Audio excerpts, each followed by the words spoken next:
a ese Dios que no ve. Es decir, él no cree en el fracaso y se lanza a este abismo aparente en el que lo ha envuelto la oscuridad, las tinieblas. Esa es la única respuesta que tenemos nosotros los cristianos. Fuera de ahí no encontramos ninguna otra respuesta. Por eso San Pablo dice contundentemente, si Cristo no hubiera resucitado, vana sería nuestra fe, mejor pues comamos y bebamos que pronto moriremos, ¿verdad? Es decir, pues entonces trata de pasarla bien, busca tus máximos placeres con el mínimo esfuerzo para que pues esta breve vida la disfrutes así como pueda ser, ¿verdad? Evitando toda pena, todo esfuerzo, todo mal y tratando de buscar el máximo bien, el máximo placer. Mirando por ti y olvidándote de algo que se pueda llamar entrega o amor. Sería peor el mundo, ¿no? Sería peor el mundo. Pues seguramente que sí. De hecho, lo estamos viendo. Un mundo que no cree en la resurrección se va dirigiendo al abismo, ¿verdad? A las tinieblas. Padre, yo me presento una pregunta. Entonces, ¿la muerte es algo malo? Es algo inevitable, pero se considera como algo malo. A ver, ¿Es un castigo? Díganme ustedes. ¿La muerte es algo malo? ¿Es un castigo? A ver. No, pues como... Pues San Pablo dice, por la muerte, más bien, por el pecado, entró la muerte al mundo. Sí, pero es una muerte espiritual. Bueno, entonces ahí... Pero por eso Jesús sufrió y resucitó, por eso, para vencer la muerte. Ok, sí, pero la pregunta sigue estando ahí. Entonces, ¿la muerte es algo malo o es algo bueno? ¿Eh? Claro. La muerte espiritual. La muerte depende de desde dónde la veas. Para nosotros los cristianos es algo buenísimo, porque nos hace participar de la muerte de Cristo, que nos lleva a la resurrección. Hombre, pues para nosotros la muerte es un gran don. Pero para quien no cree en eso, ¿qué es la muerte? Una tragedia. Es el fin de una pasión inútil. Como decía, ¿quién? Sartre, Jean-Paul Sartre. Este filósofo existencialista francés ateo de mediados del siglo pasado que decía, el hombre es una pasión. Tanto penar para morirse uno. Decía Joan Manuel Serrat. No, ustedes no lo conocían. No. Ah, sí. No, están muy charitos para eso. Bueno, ok. Sí, es toda una pregunta. Es la pregunta de todo ser humano. La interrogación de la muerte. Más que el de dónde vinimos, sino es el a dónde vamos. ¿Sí? Es la angustia existencial que vivieron los filósofos existencialistas del siglo pasado. Kierkegaard hablaba de la angustia de la vida, precisamente por esto, ¿verdad? Bueno, vamos a seguir. Nomás quiero hacer una observación. Por ahí recuerdo en clases de historia, pues en las épocas de los indígenas o aztecas o algo así, la muerte era algo como un premio. Bueno, este tipo de culturas depende. Sobre todo era un premio para la muerte de los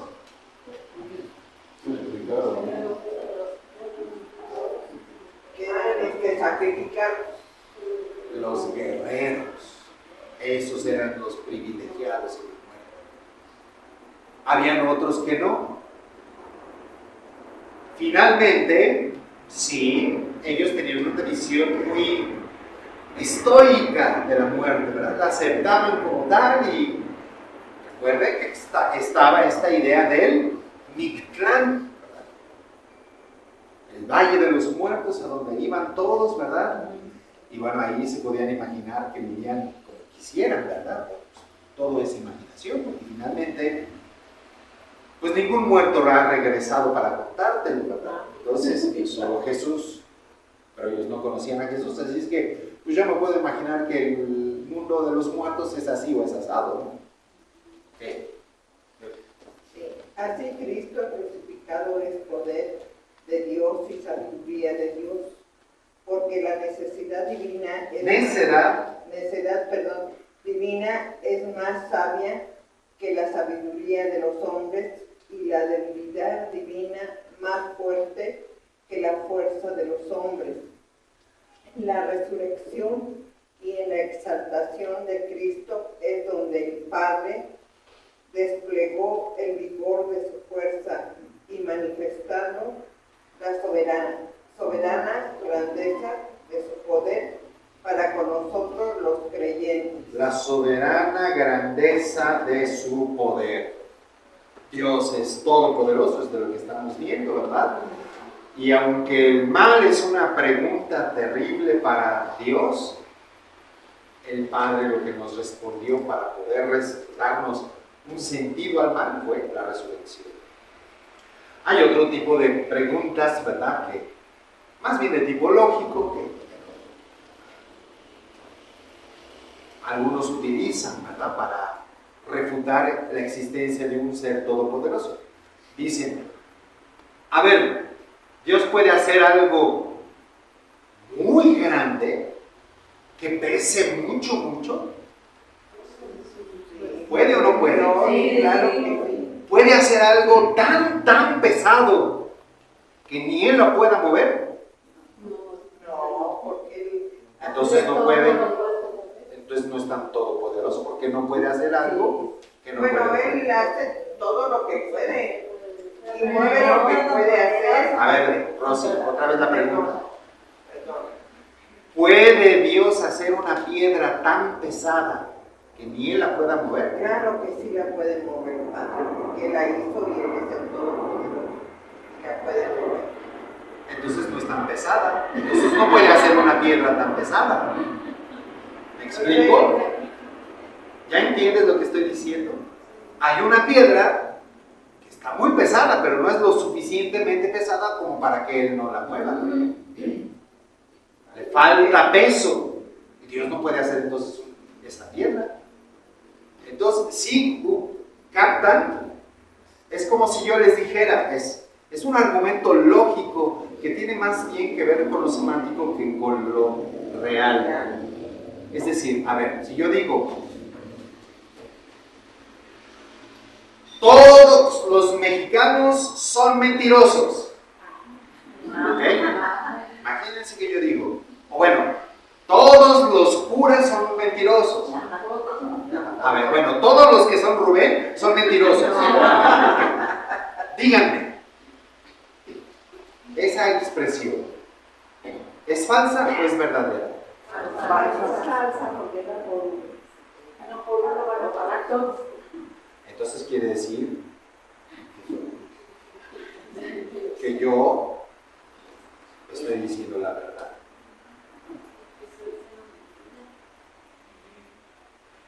Porque si es falsa, de que todos los Rubénes son mentirosos, entonces es verdadera, porque estoy diciendo una mentira. ¿Sí me explico? Hay ciertas expresiones que son peligrosas, como por ejemplo, ¿puede Dios hacer un círculo cuadrado? ¿Sí o no? No, si es círculo. No es círculo, es cuadrado. O sea, de entrada puede apantallarte y decir, pues entonces Dios no es tan poderoso porque no puede hacer un círculo cuadrado. Pero la verdad es que... ilusión óptica eso. Exactamente, lo que pasa es que el problema no está en Dios, sino está en mi razonamiento. ¿Okay? El problema es de la razón, no de que si Dios puede o no puede. O sea, si hay cosas que pueden engañar a la lógica.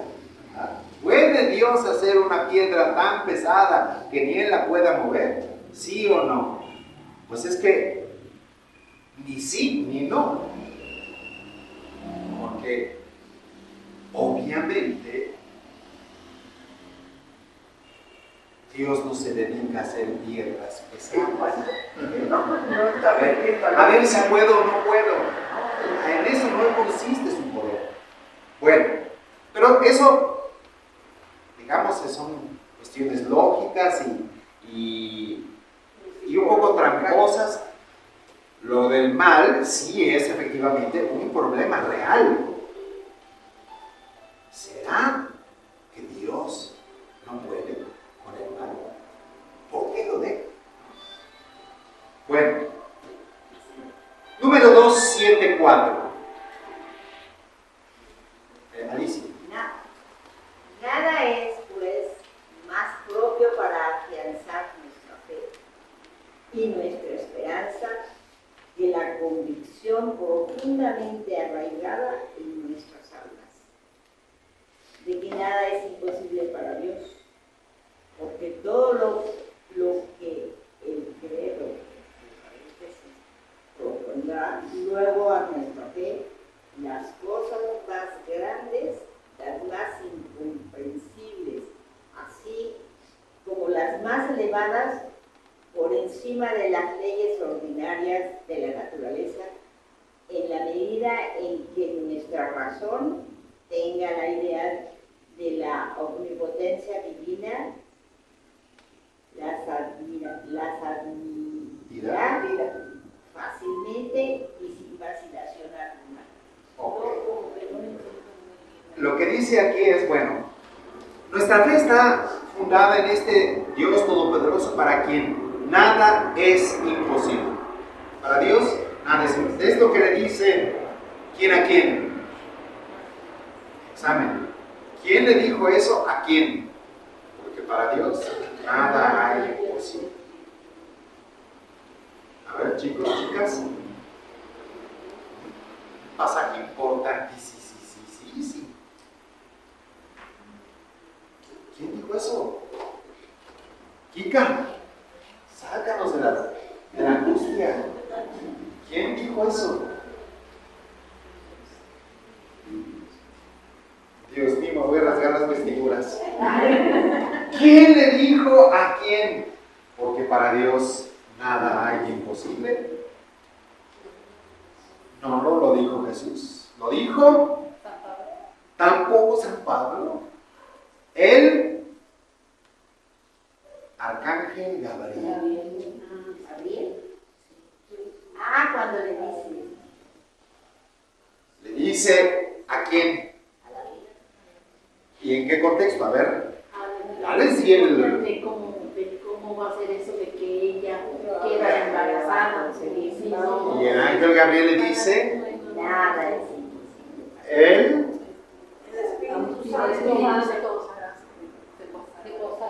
te cubrirá con su sombra y darás, y concebirás y darás a luz y llamarás a Dios.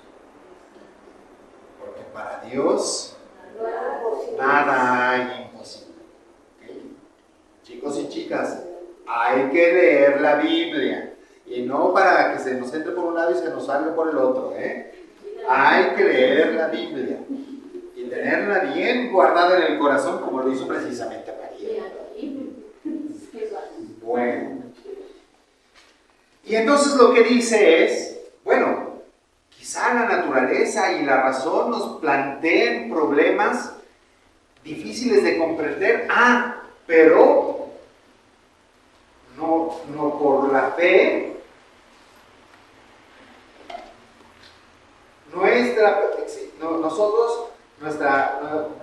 Nosotros las admitiremos fácilmente y sin vacilación alguna. La fe nos va a ayudar, la fe en este Dios Todopoderoso nos va a ayudar a aceptar las cosas sin vacilación, como lo hizo la Virgen María precisamente. ¿Okay? Eso es lo que quiere decir. ¿Okay?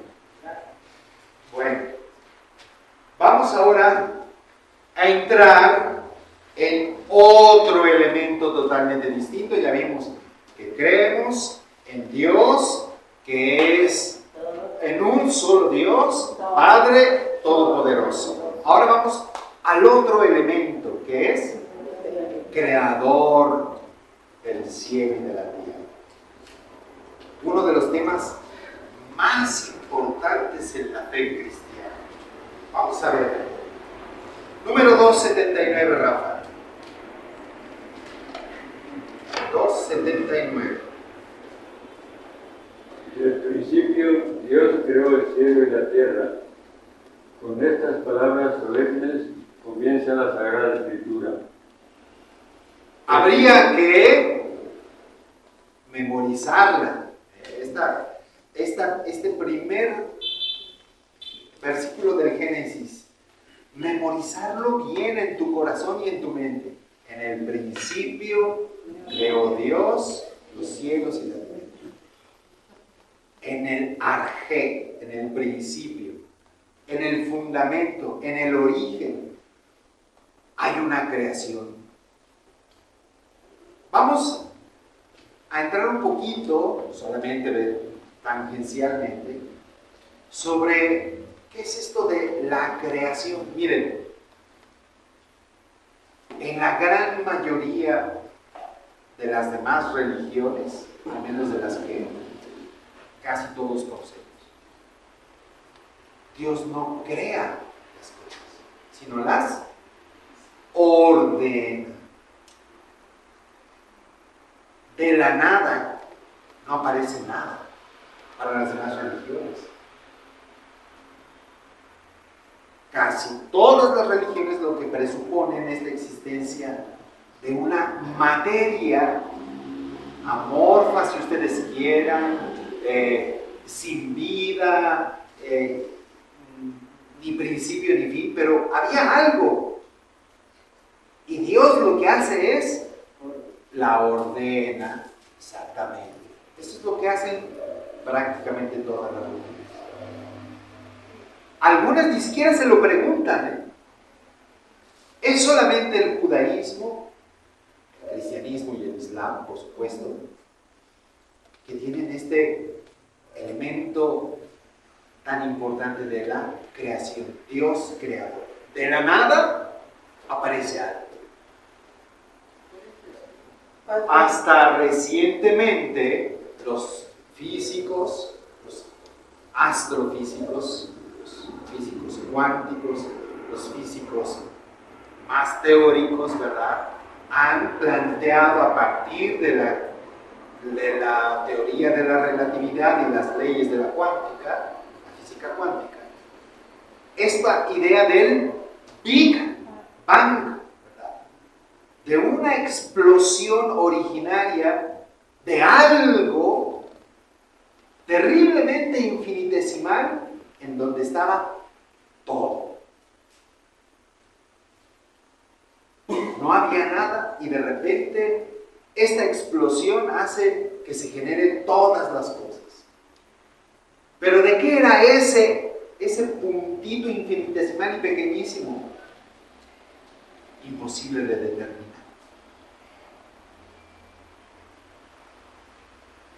Eso es lo que dicen los físicos. Finalmente es algo existía que de repente explotó. Pero esa cosa, no sabemos cómo llamarle, ese puntito, ya existía. Y ese es el principio de todas las demás culturas. Ya había algo y por una explosión, por un ordenamiento, por las manos que trabajan, ¿verdad? Lo que sea, Dios arregla las cosas. ¿Me ibas a decir? El sábado de estudié donde se lee todo esto, Padre, limpiar, se hicieron los mares, hicieron que cosas que ahí es donde nos van diciendo toda la creación de nuestro Señor. Sí, es un relato mítico, ¿verdad?, que nos trata de explicar primero esta frase, que es la consagración de la revelación de los judíos, Dios creador. En el principio creó Dios. Cosa que no sucede con el Hijo, ¿eh? El Hijo no fue creado, fue engendrado, pero no creado. El Hijo, y probablemente los ángeles y los demás seres celestiales, existían antes que el universo. ¿Dónde existían? ¿Cómo existían? ¿Cómo es que existían pero no había tiempo o no hay espacio? Bueno, es difícil explicar. Ciertamente nosotros sabemos que no necesita haber espacio para que haya algo. Por ejemplo, la idea de la paz. ¿Dónde está la idea de la paz? ¿Ocupa un lugar? No, ¿verdad? Quizá no en la mente, pero no solamente en tu mente, está en la mente de todos. Y aunque tú te mueras y tu mente desaparezca, ahí está la paz, ¿verdad? ¿Dónde? No hay un lugar, no hay espacio para la paz, pero existe. Bueno, pero la paz también fue creada por Dios. Todo fue creado por Dios. Entonces, aunque no haya espacio ni haya tiempo, el Padre engendra al Hijo. Es difícil de entender porque para nosotros engendrar es un proceso y por lo tanto requiere de tiempo y también de espacio. Pero no sucede así con el Padre y el Hijo. Es un proceso instantáneo y eterno al mismo tiempo. No hay tiempo. Antes hubo hijo, antes no había hijo y después ya hubo hijo. No hay un antes y después. Esa es una de las herejías que tuvo que combatir la iglesia. Hubo un tiempo en que el hijo no existía. Cuando se pensaba, algunos cristianos pensaban que el hijo era inferior al padre en ese sentido, en que hubo un tiempo en que el hijo no existió. Bueno, ya lo veremos en Cristología, pero la cosa es que quiero que les quede claro. Es dificilísimo de concebir esta idea de Dios crear de la nada. Ahí es donde vemos claramente una revelación de Dios a nosotros. Bueno, ¿estoy confundiéndolos? No. Sí, qué bueno. Para eso es esto, para ponerlos a pensar. A ver, Rodrigo. Sí, a ver, ahorita leímos un poco de la fe. Y yo pienso en este momento de que mi fe tiene que ser ciega o tiene que ser una fe consciente de lo que estoy oyendo y aprendiendo. Por eso me lo pregunto. O sea, ahorita entender esto de un Dios creador, pues para mi poca inteligencia, que hoy lo acepto, pues es difícil comprenderlo. Claro. Pero he escuchado mucho acerca de tener fe y creer. Es precisamente lo que dice el párrafo anterior, que podemos poner nuestra confianza en aquel para quien nada es imposible. Cuando tu fe va madurando, entonces estas cosas que son incomprensibles, hombre, la Trinidad es incomprensible, y sin embargo podemos confiar en ella, aunque no podamos entenderla plenamente. Y la verdad es que, bien lo decía Sócrates, lo único que sé es que no sé nada. Conforme vas aumentando en tus conocimientos, te vas dando cuenta, caray, qué poquito es lo que yo conozco. Entre más conoces, más te das cuenta que más desconoces. Es la experiencia que tú tienes incluso antes de la fe, pero la fe te da la confianza de no caer en un abismo de desesperación por todo lo que no entiendes y no conoces, sino que puedes confiar en ese Dios que te va a ir ayudando a ir creciendo, porque esto es muy importante. La fe ciega no nos sirve en realidad. Necesitamos una fe que vaya reflexionando poco a poco, porque te va a ayudar a admirarte de ese Dios. No lo vas a terminar de comprender, pero sí te va a ayudar a admirarlo más y más.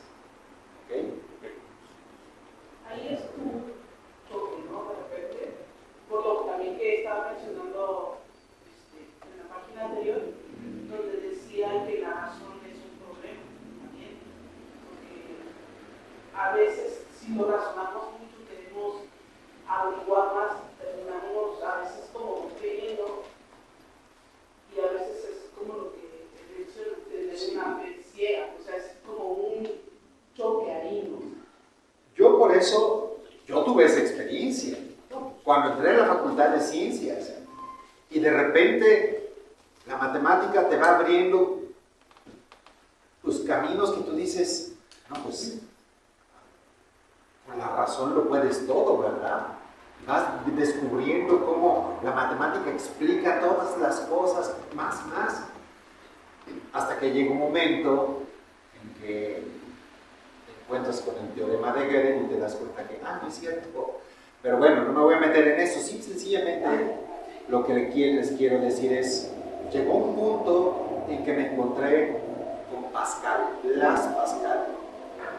Papá apenas este año escribió una carta sobre este personaje importantísimo, no solo de la ciencia, sino incluso de la espiritualidad del cristiano. Blaise Pascal también se enfrenta a esta angustia de la razón que no puede comprender más allá, y se da cuenta efectivamente que es que el corazón tiene razones que la razón no entiende. Y entonces uno tiene que dar el salto abismal a, sí, utilizar la razón, definitivamente, porque me va a ayudar a ir viendo lo maravilloso que es el mundo, pero también tengo que recurrir al corazón, a la fe, al amor, para poder entender todo lo que Dios hace. O bueno, más bien aceptar todo lo que Dios hace, recibir todo lo que Dios hace. Si nada más quiero yo puro comprensión, me voy a caer en un abismo negro, profundo, sin sentido, como es el nihilismo moderno. No hay nada y deja de buscar sentido a las cosas. Entonces, te lleva a la locura. En cambio, ok, no entiendo con la razón, pero el corazón me hace entender otras cosas de otra manera, de una manera superior, la fe. De repente confunde, padre, y ya más adelante le va uno entendiendo. Y es que, por decir algo antes, de alguna forma, como usted decía, el clero no es una oración, es una, ¿cómo se dice? Una afirmación. Y que también, pues tenemos que leer más, porque muchas veces. Y el primer mandamiento, el tercer mandamiento, que es escuchar verdaderamente, que si no, somos humanos y tenemos muchas fallas. Sí, estoy seguro que todos habían escuchado esto de que Dios es creador. Creo en un solo Dios, Padre, Todopoderoso, creador. Pues cada domingo lo decimos, ¿no? Sí. Pero ¿qué significa eso de la creación? Esto es lo que a veces no hacemos. Y, ojo, es lo que están pasando sus hijos y sus nietos en las escuelas. Les voy a compartir algo que me pasó el sábado. Llegó mi nieto que va en Secundaria, preparatoria. segundo de prepa. Llegó con un cuaderno y me dijo, abuela, lee esto. Y dice, pero lee.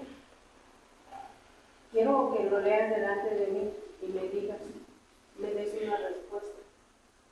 Empecé a leer y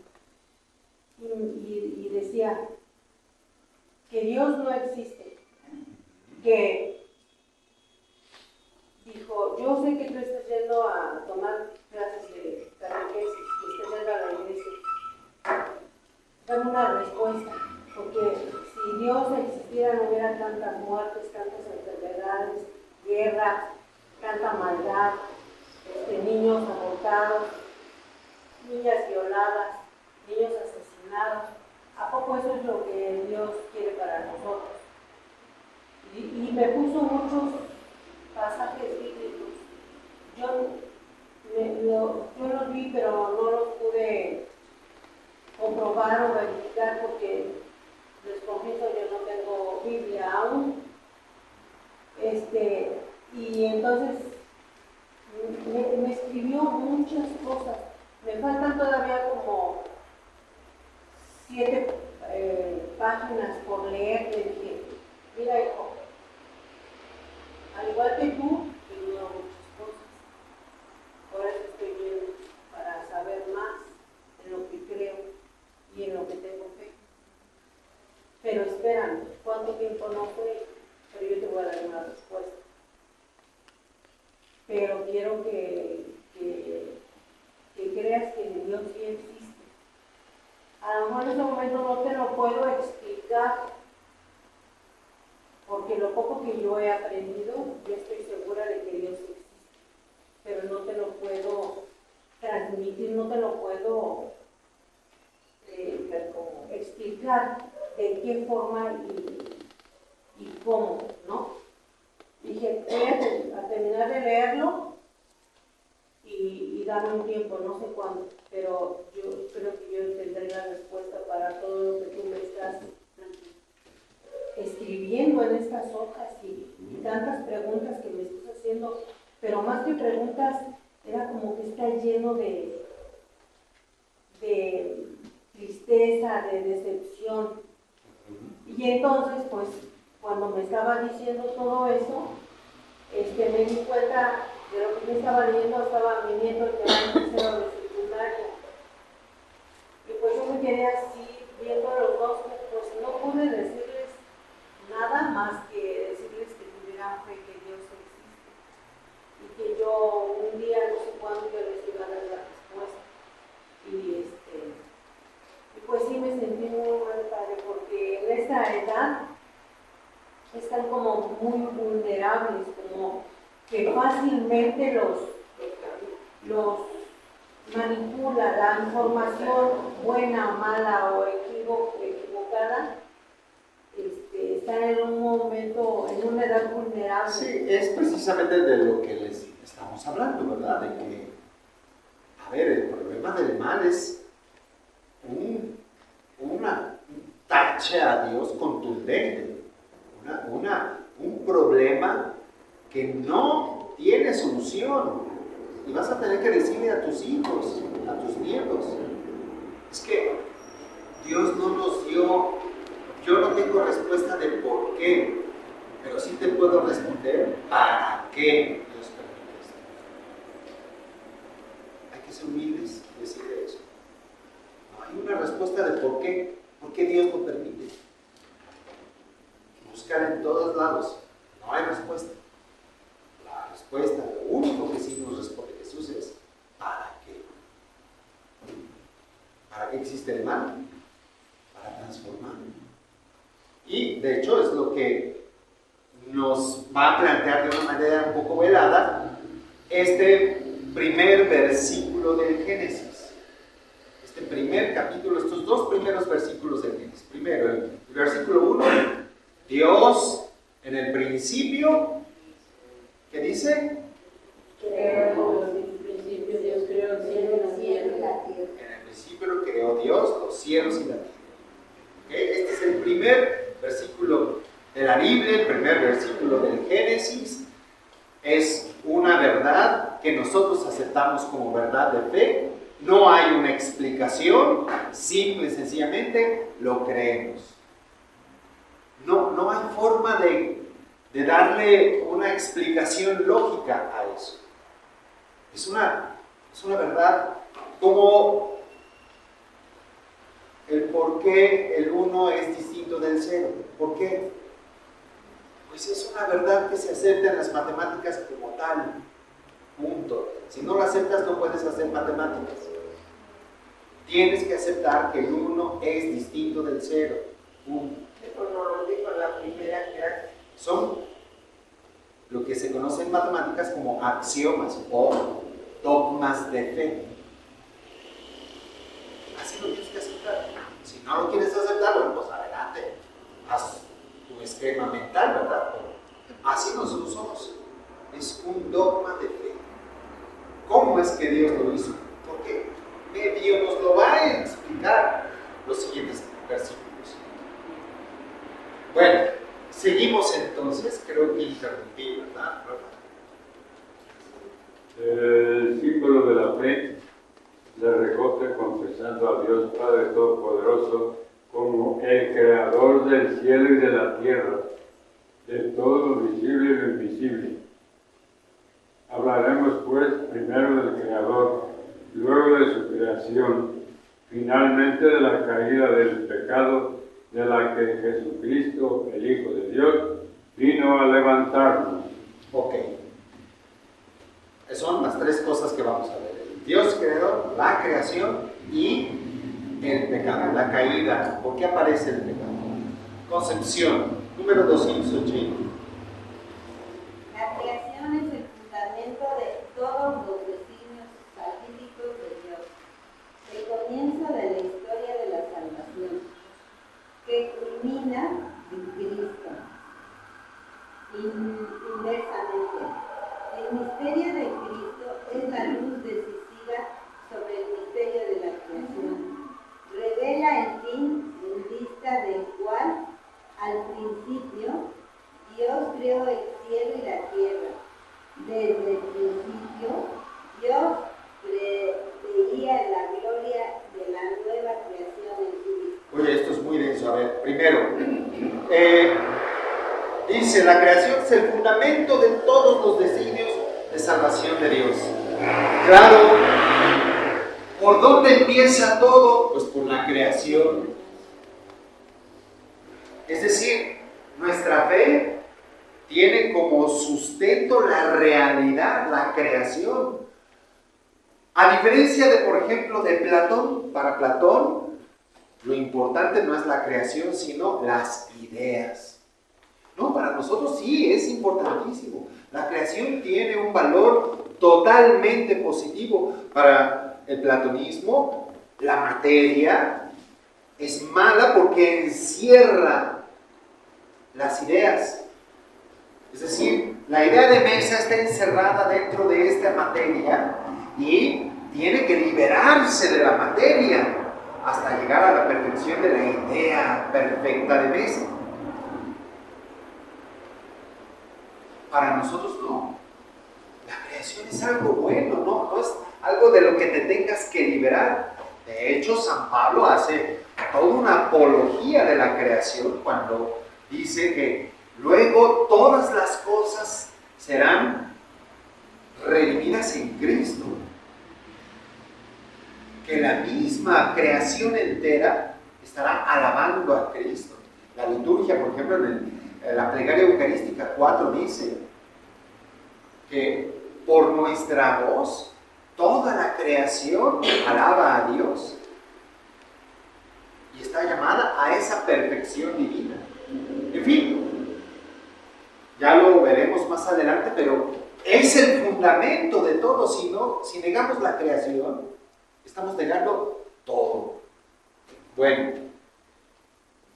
es el comienzo de la historia de la salvación. De hecho, así comienza la Biblia. En el principio, en el comienzo. Todo comienza con una creación. Pero esta creación es un proceso que, como dice aquí, primero Cristo, el misterio de Cristo, o sea, esta creación culmina en Cristo, es decir, Cristo es el que va a terminar de darle sentido a esta creación. Si no existiera Cristo, como les decía, si San Pablo, como dice San Pablo, si Cristo no hubiera resucitado, aunque hubiera existido, pero si no hubiera resucitado, es decir, el misterio de Cristo completo, pues esta creación sería un absurdo, una locura, una mensada. un estorbo. Pero no, Cristo resucitado le da un sentido totalmente positivo hasta la destrucción de este planeta. Bueno, pero por otro lado dice,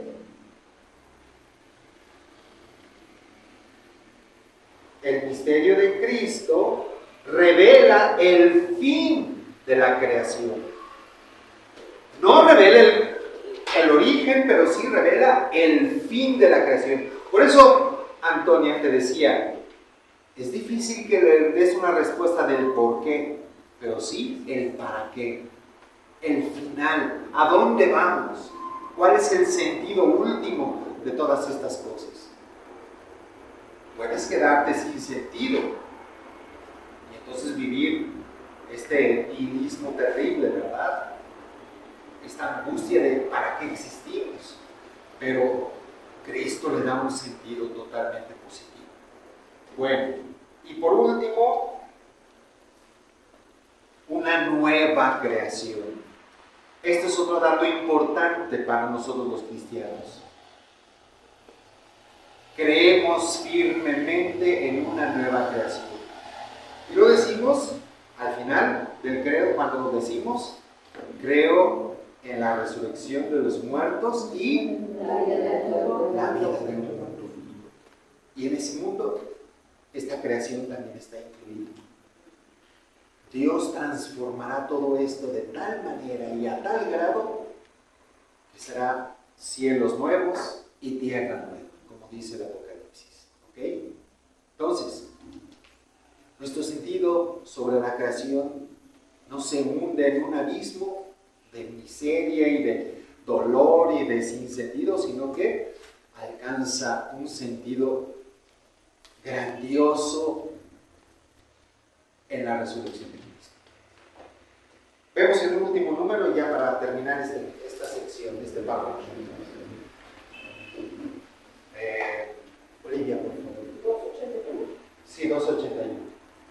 Por esto, las lecturas de la noche pascual, celebración de la creación nueva en Cristo, comienzan con el relato de la creación. De igual modo, en la liturgia bizantina, el relato de la creación constituye siempre la primera lectura de las vigilias de las grandes fiestas del Señor. Según el testimonio de los antiguos, la instrucción de los catecúmenos para el bautismo sigue el mismo camino.